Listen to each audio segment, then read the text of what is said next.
ম্যাডামের একটা ছবি ডাউনলোড করে স্কেচ করা শুরু করলাম। আমি বরাবরই স্কেচ করলে চোখ থেকে শুরু করি।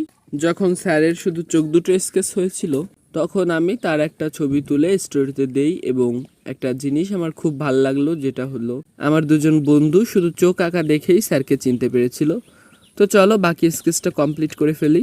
আর হ্যাঁ, তোমরা যারা নিজেদের বা আপনজনের স্কেচ করাতে চাও অথবা যে কোনো ধরনের আর্ট প্রোডাক্ট অর্ডার অথবা পারচেস করতে চাও তাহলে ইনবক্স করো।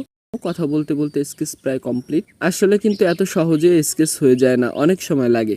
চলো এবার স্যারকে স্কেচ দিয়ে আসি আর দেখা যাক কেমন হয় তার রিয়াকশন। স্যারকে কল করে জানলাম তিনি কোচিংয়ে আছেন। আমরা যখন তার কাছে পড়তাম আমরাও এখানেই আসতাম। তো স্যারকে স্কেচ দেখানোর পর তিনি খুবই খুশি হয়েছিলেন এবং আমারও খুব ভালো লাগছিল। যারা আমার ভিডিও প্রথম দেখছো অবশ্যই ফলো করো, আর ইউটিউব থেকে দেখলে আমার ছোট্ট চ্যানেলটা সাবস্ক্রাইব করে দিও। দেখা হচ্ছে পরের ভিডিওতে। টাটা।